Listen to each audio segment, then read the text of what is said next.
कैलाश जी, आपने बोला कि रविंद्र सिंह जी गद्दार है और विदेशों से मिले हुए हैं, दुश्मनों से मिले हुए हैं, लेकिन रविंद्र सिंह भाटी ने आपको कितना अच्छा मौका दिया कि भाई आपके पास में एजेंसी है, आप सरकार के मंत्री हैं, आपके पास सब कुछ है, कृपया आप जांच करवा लें। और इससे अच्छा मौका कैलाश जी क्या मिलेगा कि जांच में अगर सही पाया जाता है तो मैं राजनीति छोड़ दूंगा, और नहीं पाया तो आप राजनीति छोड़ देना। इससे अच्छा मौका आपको कैलाश जी मिलेगा नहीं। जल्दी कर लो। जय हिंद। जय हिंद। खमागणी। राम राम सर। जय माता जी की। साथियों, कल से आप देख ही रहे हो कि लोग कितनी तुच्छ और नीचता की हद पे उतर आए हैं। मैं रविंद्र सिंह भाटी का फॉलोअर कहो, फैन कहो, भाई कहो, बड़ा भाई कहो, लेकिन जो भाटी ने उत्तर दिया है, चल्लू पर पानी में डूब के मर जाना चाहिए जिसने उन पे इल्ज़ाम लगाया। कितना अच्छा मौका दिया कि भाई आपके पास में इतनी एजेंसियां हैं, जांच करवा लीजिए, अगर अब मैं पाया जाता हूं तो मैं राजनीति छोड़ दूंगा। अरे यार, इससे अच्छा सस्ता सौदा क्या होगा यार। देश के इतने लोगों को आपने झूठ इधर उधर करके ठोक दिया है, तो फिर कौन से खेत की मूली भाटी। कर लो ना। हैं, आपने ट्रेंड करवाया, ठीक है ना, देशद्रोही भाटी एक्स पे, और 3 घंटे में आएगा तो भाटी 80,000 की लीड ले ली। क्या सोचते हो आप? आपने तो बीजेपी आईटी सेल से चढ़ाया था, पूरा देश का ट्रेंडिंग था, और उसके जवाब के अंदर सिर्फ रविंद्र भाटी के फॉलोअर्स का जवाब था, और 3 घंटे में 80,000 की लीड ले गया। और ये लीड ऐसा नहीं है कि ये उस पर ही है, ये लीड यहाँ पर भी रहेगी।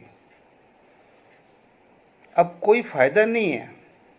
आप लोग जो कुछ भी उसके अगेंस्ट में करोगे रविंद्र सिंह भाटी के, वो सब आपके अगेंस्ट में जाएगा। क्योंकि अगर आप किसी को कोई पैकेट देते हो और जब तक वो पैकेट लेता नहीं है तब तक वो पैकेट आपके पास में ही है ना। कल एक कोई भाई कांग्रेस के मंच पे एक रविंद्र सिंह भाटी के खुद के जैसे बिल्कुल युवा लड़का, मुझे नाम याद नहीं है, वो बोल रहा है, युवाओं को संबोधन कर रहा है और रविंद्र सिंह भाटी को मिस गाइड या मिसलीड करने के बारे में बता रहा है। अरे आप अपने भाषण में क्या बोल रहे हो? युवाओं को उम्मीदवार राम जी को फॉलो करो, कांग्रेस को फॉलो करो, कांग्रेस आपकी बेड़ा पार लगा सकती है। इस देश का भी बहुत बड़ा अच्छा बेड़ा पार लगाया है कांग्रेस और बीजेपी दोनों ने, और कोई दूध का धुला हुआ नहीं है हमारी तरफ से। और ऐसा भी नहीं है कि भी हम किसी पार्टी के नहीं हैं, मजबूरी है, किसी एक को चुनना पड़ता है, लेकिन आज हमारे पास में ऑप्शन है रविंद्र सिंह भाटी का, तो हम भाटी को जो चुनेंगे, ठीक है ना। लेकिन वो लड़का बोल क्या रहा है? रविंद्र सिंह भाटी यूथ को बोल रहा है कि इंडिपेंडेंट बनो, आत्मनिर्भर बनो, आगे बढ़ो, आगे आओ, और आप यूथ को बोल रहे हो कि चुपचाप कांग्रेस के पीछे चल दो, उनको वोट करो और कुछ मत सोचो। अरे कम से कम भाटी की सोच में सोच तो है कि युवाओं को सोचने के लिए बाध्य तो कर रहा है। आप क्या कर रहे हो? आप युवाओं को क्या संदेश दे रहे थे? कई लोगों ने वो वीडियो देखा, जिन्होंने देखा होगा वो मेरी बात को समझ भी रहे हैं। एनी हाउ, मैं वापस टॉपिक पे आता हूँ कि आने वाले सिर्फ अब ज़्यादा हमारा घमासान 8 दिन का रह गया है, 8 दिन का, ठीक है ना। 24/2 26, 2 दिन तो फिर वो वैसे ही हो जाएंगे, तो कुल मिला के 1 हफ्ता। 1 हफ्ते में वो, जैसे रविंद्र सिंह भाटी ने बोला दोस्तों, चाहे भोपे आए, तांत्रिक आए, जादूगर आए, जादूगरों के बाप आए, खईस आए, रईस आए, भूत आए, प्रेत आए, कुछ भी आए, किसी के बहकाव में मत आओ। सिर्फ भारत का भविष्य देखो। क्योंकि अभी तक तो, जब तक शुरुआती दौर में लग रहा था कि भाटी इस माटी की मांग है, भाटी की इस माटी की मांग है, लेकिन अब तो भारत देश की माटी की मांग है बाटी। पूरा भारत देश ट्रेंड कर रहा है बाटी के पीछे। तो अब देश के साथ तो अभी मैं बोल रहा हूँ, आप लोग गद्दारी मत करो मेरे भाइयों।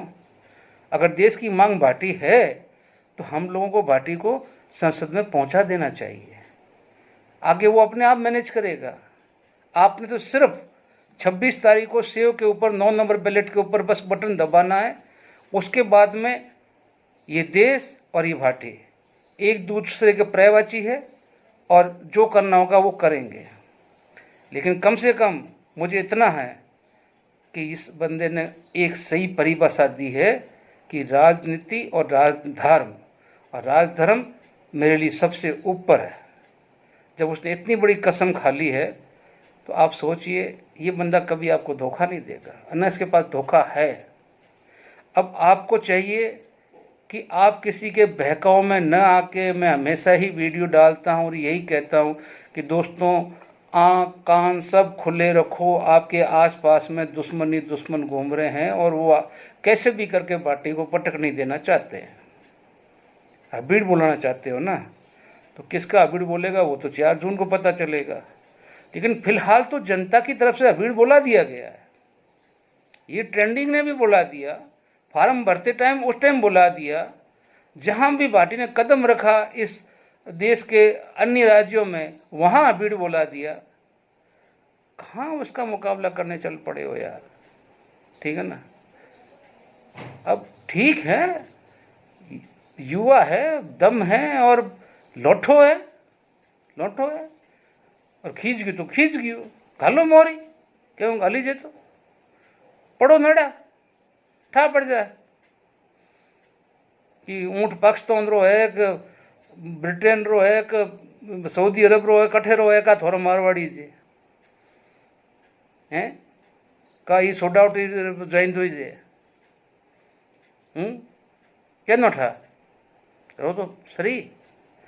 एक बार अब हिंदुस्तान की माटी मांगे भाटी, हिंदुस्तान की माटी मांगे बाटी। मैंने नारा चेंज कर दिया है क्योंकि अब उनका कद आगे बढ़ गया है और लोग इस तरह से ट्रेंड करवा रहे हैं, कर रहे हैं। लोग बोल रहे हैं कि उनको संसद में आना जरूरी है, इस देश के भविष्य के लिए तो इनको जाना जरूरी है। अब हम नहीं भेजते हैं तो भाई साहब हम अपने साथ भी आप घात करते हैं, आत्महत्या करते हैं और उसका निर्णय हमारे आने वाली पीढ़ी को भोगना पड़ेगा।